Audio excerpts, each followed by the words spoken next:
Jesus era realmente divino ou foi divinizado?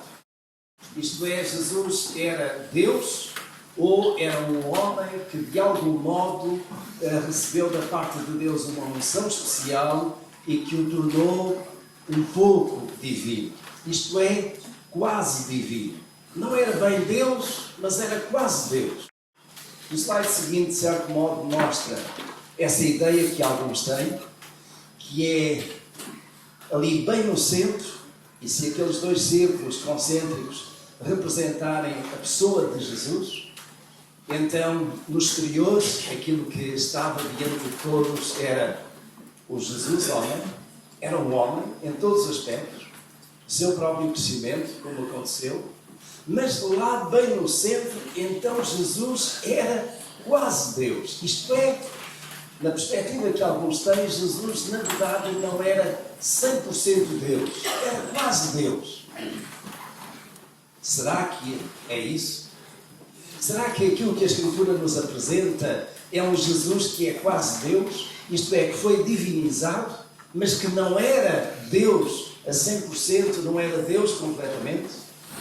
Aquilo que eu proponho apresentar-vos está no slide seguinte. E no slide seguinte,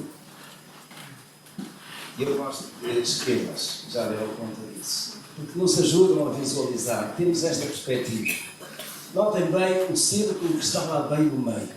Diz, não sei se todos conseguem ler, os que estão lá mais atrás, verdadeiro Deus.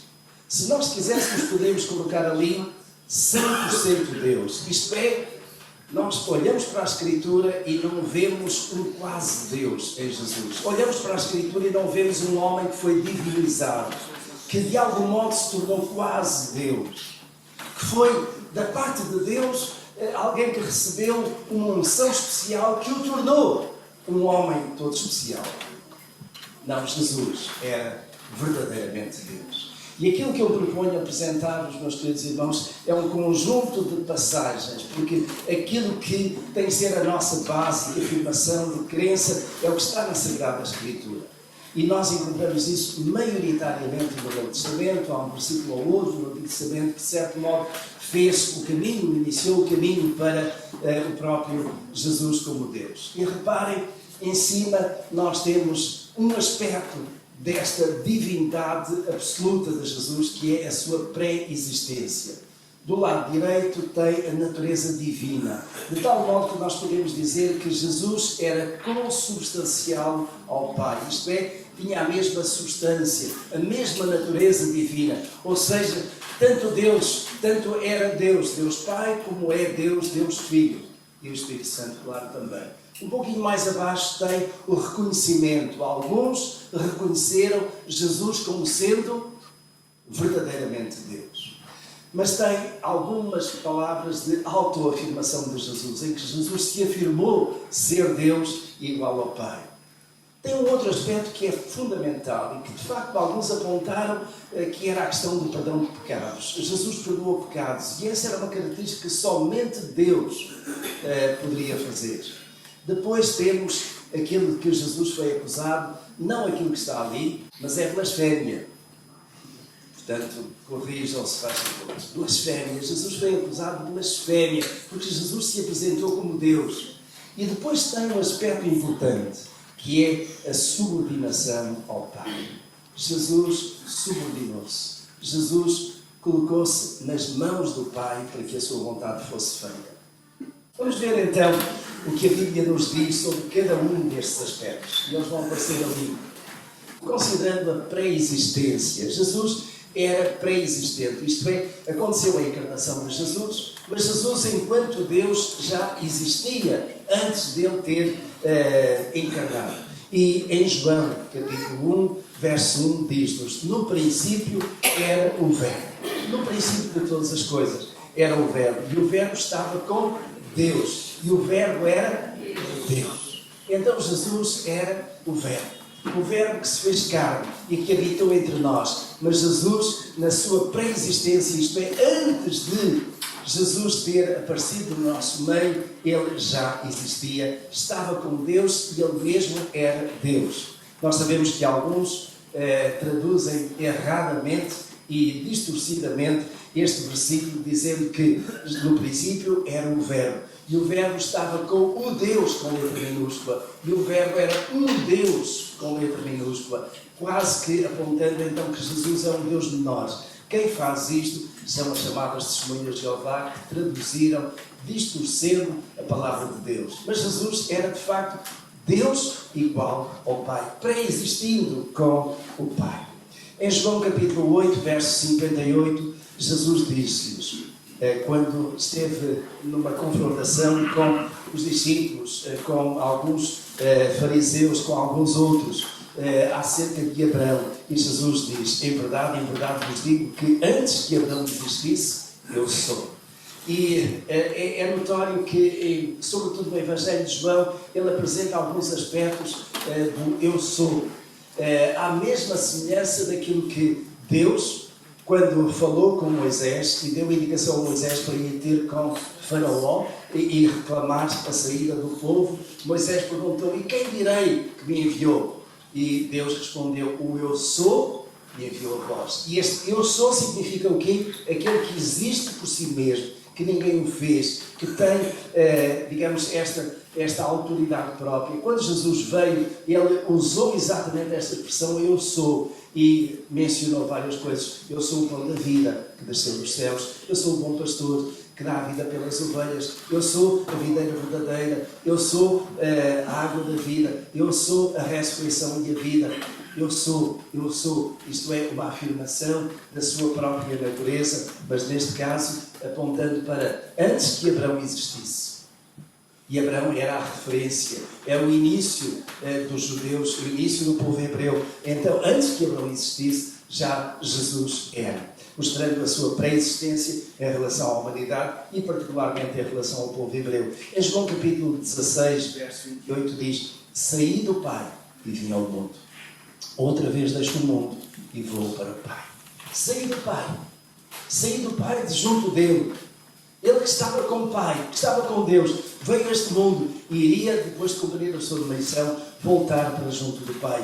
Em João capítulo 17, verso 5 diz, e agora glorifica-me tu, ó Pai, junto de ti mesmo, com aquela glória que eu tinha contigo antes que o mundo existisse.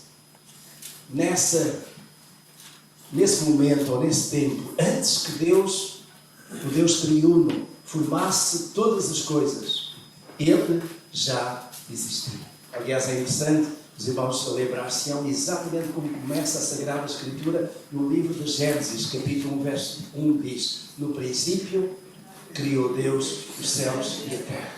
No princípio, antes que houvesse tempo, antes que houvesse mundo, antes que houvesse universo, antes que houvesse qualquer coisa, Deus criou. E a palavra que lá está para Deus, conforme eu tenho referido, é Elohim, que é a palavra hebraica para plural, isto é, Deus, no seu sentido plural, ainda que fosse um. Então, o que é que isto quer dizer? É um Deus que é Pai, um Deus que é Filho, um Deus que é Espírito, já estava lá no início da criação. Elohim, o Deus plural, mas o Deus plural que é um só, porque se manifesta ou conseguiria manifestar em três pessoas. E curiosamente, mais tarde, quando depois da criação de todas as coisas, chega à criação, o clímax da criação, que é o homem, disse Deus, façamos o homem à nossa imagem, conforme a nossa semelhança, façamos plural. É um Deus que é um só, mas que é plural, o tal Elohim, o Pai, o Filho e o Espírito Santo, que fizeram o homem à sua imagem e semelhança. Imagem e semelhança, não igual. O homem não foi feito igual a Deus, jamais será igual a Deus, jamais se tornará a Deus, mas Jesus, esse sim, era Deus, Deus absoluto, Deus completo. Em Colossenses, Paulo, de facto, tem uma epístola fantástica sobre esta questão da divindade de Jesus, que estava muito posta em causa naquele tempo. No capítulo 1, versos 16 e 17, ele diz, porque nele foram criadas todas as coisas nos céus e na terra, as visíveis e as invisíveis, sejam tronos, sejam soberanias, poderes ou autoridades, todas as coisas foram criadas por ele e para ele. Ele é antes de todas as coisas e nele tudo subsiste. Isto, alguns versículos em relação à pré-existência de Jesus como Deus. Considerando agora o aspecto seguinte, que é a natureza divina, a tal consubstância ao Pai. Em João capítulo 1, verso 18 diz: ninguém jamais viu a Deus, mas o Deus unigênito, que está junto do Pai, o tornou conhecido, o deu a conhecer. O Deus unigênito. Isto é, o Deus que foi criado do próprio Deus. E esta questão da Trindade é de veras tremenda. Porque, na verdade, há um só Deus, mas por causa do plano de Deus, em relação à criação e ao plano da salvação, então Deus teve a necessidade prática, de subdividir em 3 pessoas, na pessoa do Filho e na pessoa do Espírito Santo. E nós vemos exatamente o resultado disso, desse plano de Deus, quando o homem precisava de um Salvador. Quem é que viria para salvar?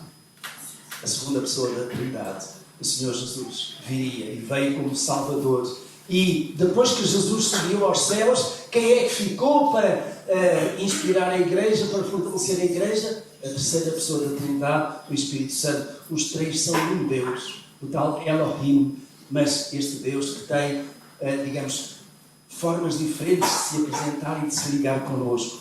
Mas qualquer dessas pessoas partilha da mesma substância, da mesma natureza. Então, tanto Deus é o Pai, como o Filho, como o Espírito Santo. Ninguém jamais viu a Deus, mas o Deus unigênito, que está junto do Pai, o terão conhecido. Em João capítulo 14, verso 6 a 9, quando Jesus tem aquele diálogo com os discípulos acerca do caminho, em que Jesus diz: eu sou o caminho, a verdade e a vida, ninguém vem ao Pai, ou vai ao Pai senão por mim. Houve uma pergunta, e a pergunta foi esta. Aliás, disse-lhe Jesus: eu sou o caminho, a verdade e a vida, ninguém vem ao Pai senão por mim. Se vós me conhecesseis a mim, também conhecerias a meu Pai, e já desde agora o conheceis e o tendes visto. Disse-lhe Filipe: Senhor, mostra-nos o Pai, o que nos basta. Disse-lhe Jesus: estou há tanto tempo convosco e não me tendes conhecido, Filipe. Quem me vê a mim, vê o Pai. Como dizes tu, mostra-nos o Pai. Quem me vê a mim, vê o Pai. Nós somos da mesma natureza, partilhamos a mesma substância. E em Filipenses, capítulo 2, nós encontramos uma das passagens mais belas, mais tremendas, mais sucintas, mais objetivas em relação à natureza de Jesus. Esta dupla natureza, a natureza humana, mas também a natureza divina. E em relação à natureza divina, no capítulo 2, verso 6 de Filipenses diz, em relação a Jesus, que, embora sendo Deus, não considerou ser igual a Deus algo a que se devia apegar. Embora sendo Deus, Jesus era Deus, mas quando esteve no nosso meio, quando esteve no meio dos homens, que veio para cumprir uma missão, ele não considerou ser igual a Deus, porque era igual a Deus, coisa a que se devia apegar. Algumas traduções bíblicas têm que se devia aferrar-se, digamos, ficando com ferros, segurando bem. Em Colossenses capítulo 2, verso 9 diz: pois em Cristo habita corporalmente toda a plenitude da divindade. Em Cristo, no Cristo homem, naquele Cristo que tem, de facto, não apenas a aparência, mas a natureza humana habitava nele, toda a plenitude da divindade. Isto é, não é um quase Deus, não é um Deus a 90%, era um Deus a 100%. De facto, toda a plenitude da divindade estava em Cristo Jesus. E daí passamos ao outro ponto que está no outro círculo, que é reconhecimento. Alguns reconheceram Jesus como sendo Deus e afirmaram isso publicamente. 2 dos discípulos de Jesus, em particular, mas outros mais poderiam naturalmente ser acrescentados aqui. Em Mateus capítulo 16, verso 16, quando Jesus está junto dos discípulos e pergunta: quem dizem os homens que eu sou? E uns responderam, uns dizem que tu és Elias, outros que és João Batista, que há alguns dos profetas. E vós, quem dizeis que eu sou? E pela boca do porta-voz, Pedro, a resposta vem. E Pedro disse: tu és o Cristo, o Filho de Deus. Cristo, que significa o ungido. A palavra Cristo do grego é Christos. É a mesma palavra, tem o mesmo, é a mesma palavra, não, é o mesmo, a mesma conotação, o mesmo significado com a palavra Messiah, que é traduzido por Messias. Então Jesus é o Cristo ungido, tal como era esperado o Messias. Então Jesus é o Cristo. Mas Pedro diz: tu és o Cristo, o Filho do Deus vivo. O Filho é naturalmente da mesma natureza do Pai. Eu não sei se há algum aqui que tem filhos que não seja da mesma natureza. Tem o mesmo ADN. Se não tiveres, não quero causar problema a ninguém, mas pode ser adotado. Vamos dizer outra coisa. Agora, Jesus era da mesma natureza do Pai. Também Tomé. Tomé que esteve lá com os discípulos durante todo aquele tempo, que ouviu Jesus, que viu, mas que depois de Jesus ter ressuscitado, e Tomé não estava nessa ocasião, os discípulos disseram: Tomé, o Mestre apareceu, está vivo, ressuscitou. E Tomé diz: enquanto eu não o vis, enquanto eu não puser os meus dedos, eu não crerei. E uma outra vez, Jesus apareceu e Tomé estava. E Jesus dirigiu-se diretamente para Tomé. Tomé, vem, põe aqui as tuas mãos. Naquela altura Tomé não precisou. Mas Tomé, como que caindo de joelhos em adoração, ele disse: Senhor meu e Deus meu.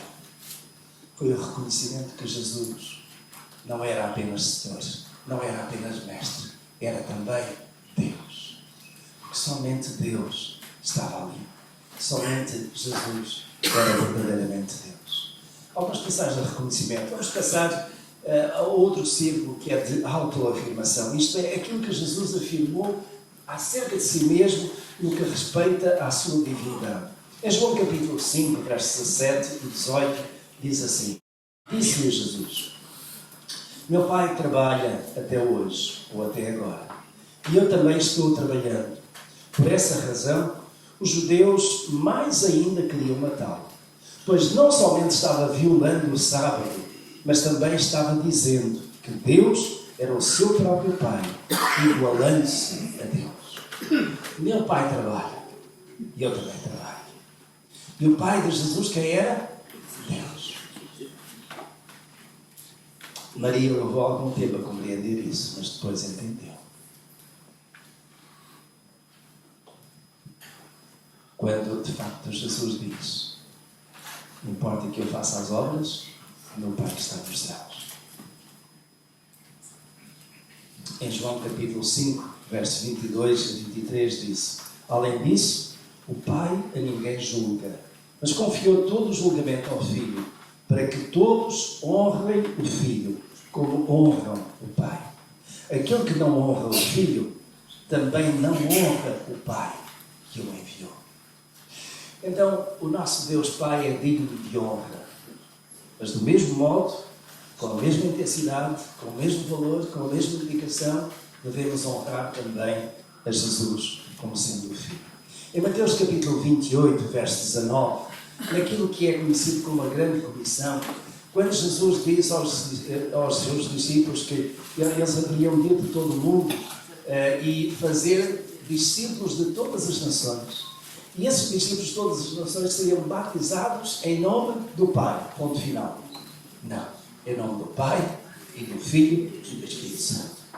E aí Jesus claramente afirmou que a autoridade para o batismo e aquilo que era, de facto, a prática do batismo devia ser feita em nome da Trindade, do Pai, do Filho e do Espírito Santo, porque qualquer destas pessoas da Trindade partilham da mesma natureza que é a natureza divina.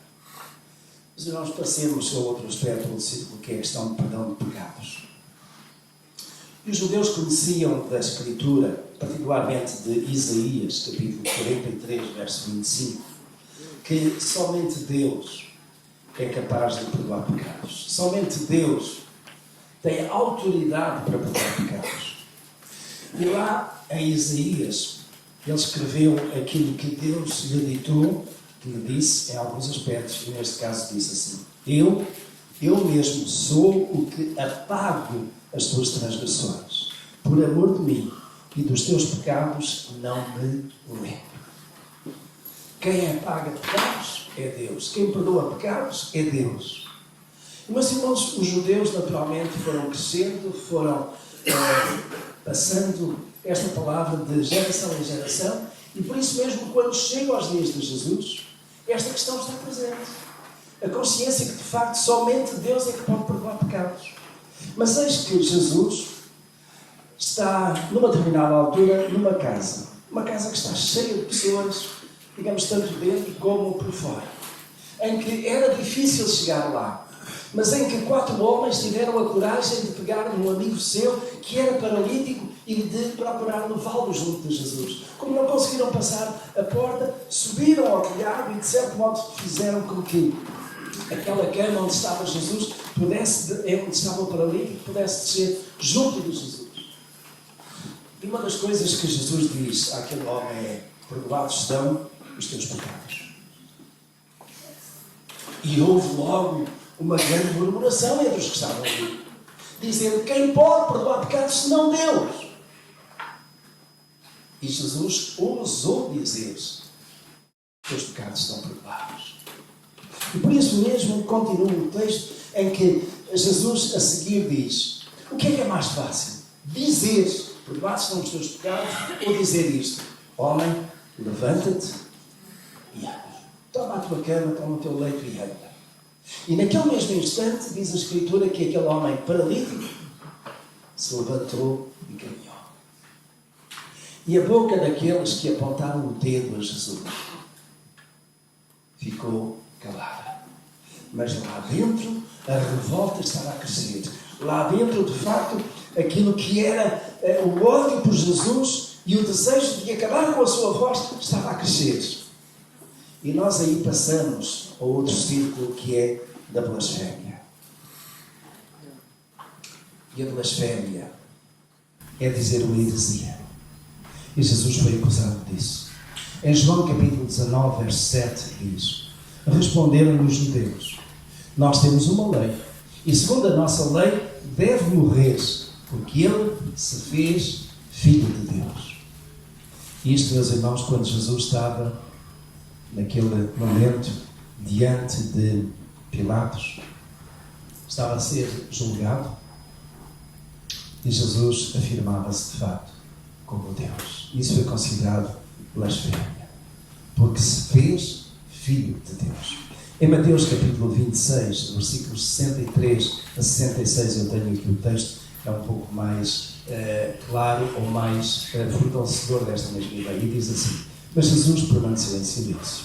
O sumo sacerdote disse: exijo que jures pelo Deus vivo, se tu és o Cristo, o Filho de Deus. Lembram-se da afirmação que Pedro fez? Quem dizia aos homens que eu sou? Tu és o Cristo, o Filho de Deus vivo. Então, ele foi, nesta altura, questionado sobre isso. Exijo que jures pelo Deus vivo, se tu és o Cristo, o Filho de Deus. E a resposta foi: tu mesmo disseste, respondeu Jesus. Mas eu digo a todos vós: chegará o dia em que vereis o Filho do Homem assentado à direita do Poderoso e vindo sobre as nuvens dos céus.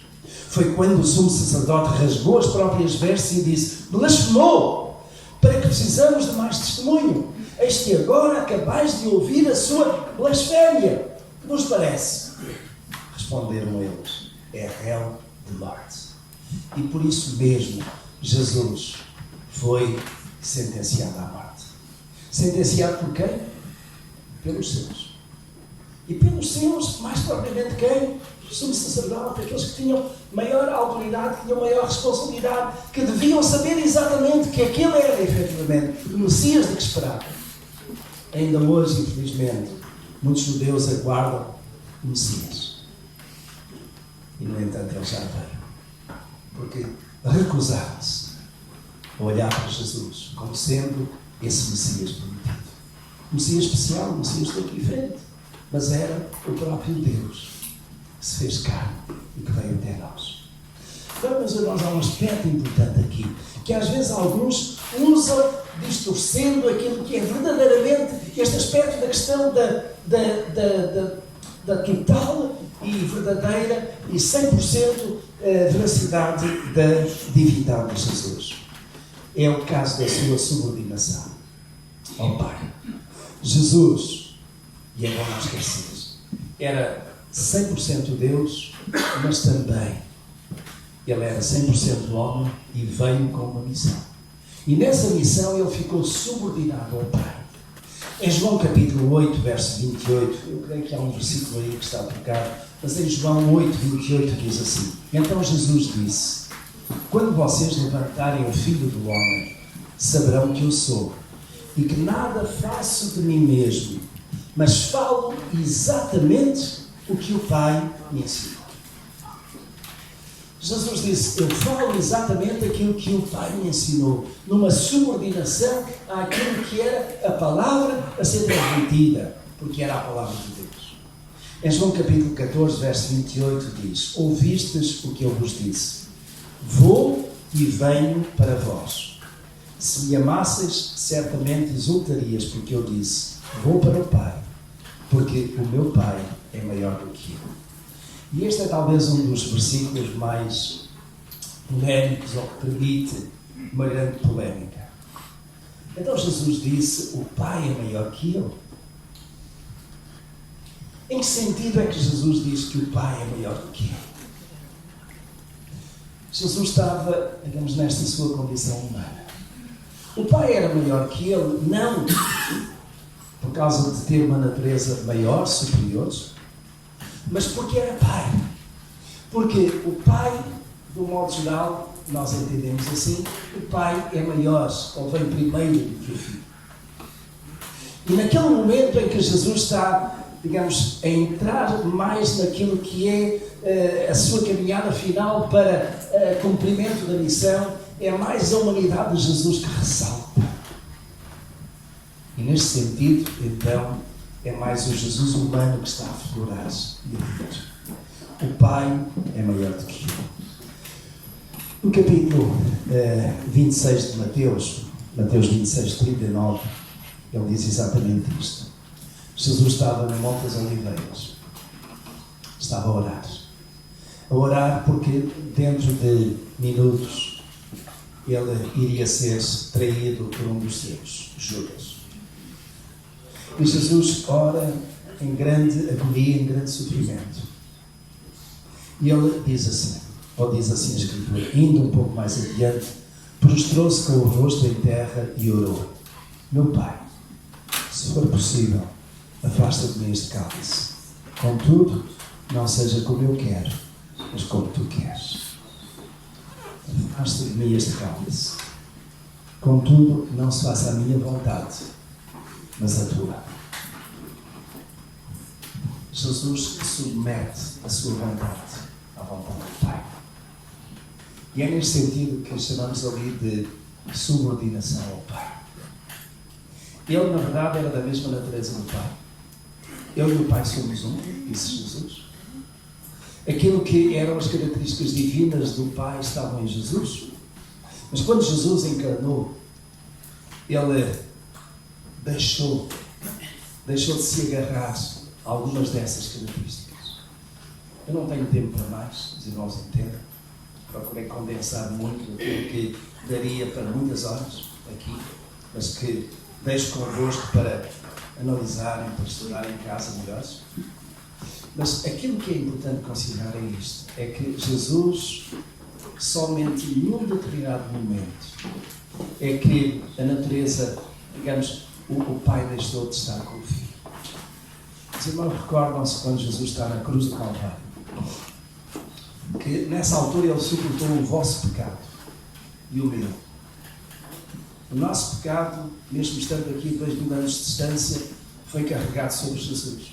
E quando Jesus está na cruz do Calvário, ele tem 7 palavras, as 7 palavras famosas de Jesus na cruz. Uma delas é esta: Deus meu, por que me abandonaste? E o que é que Jesus estava a querer dizer com isso? Estava a querer dizer que naquela altura, Deus Pai, o Santo, separou-se de Jesus, quando Jesus, que era até aí santo, santo, santo, carregou o nosso pecado. E Deus, que é santo, não pode estar com o pecado. Então aquilo que aconteceu é que quando o nosso pecado é carregado sobre Ele, não é que tivesse feito dele pecadores, mas diz a Escritura, Ele fez-se pecado por nós. E quando o pecado cai sobre Jesus, o Deus Santo, o Deus Pai, afasta-se dele. Não pode estar em comunhão com o pecado. E por isso mesmo Jesus diz, Deus meu, porque me abandonaste. Foi um abandono de curta duração. Porque 3 dias depois, o mesmo Pai, o mesmo poder, ressuscitou Jesus. E de novo há a ligação do Pai com o Filho. E uns dias mais tarde, Jesus voltou à glória do Pai, de onde tinha saído e que tinha tido. Meus irmãos, é por causa disso que nós estamos aqui e celebramos a ceia do Senhor, porque Jesus a instituiu com os seus discípulos. E é tudo isto que traz à nossa memória, digamos, este Cristo, este Jesus, que de facto não foi apenas homem, Ele era Deus, Deus na sua totalidade, Deus na sua plenitude. Sobre isso eu falarei numa outra ocasião. Como é que as duas naturezas, a natureza humana e a natureza divina de Jesus se combinaram. Mas ao mesmo tempo também um pouco as lutas. Não se faça a minha vontade humana, mas a tua vontade divina. Porque foi para isso que eu vim. Meus irmãos, vamos participar das pessoas. E participar de quê? De alguma coisa que é matéria. Pura matéria. O pão e o vinho. Os meus irmãos têm que trazer à nossa memória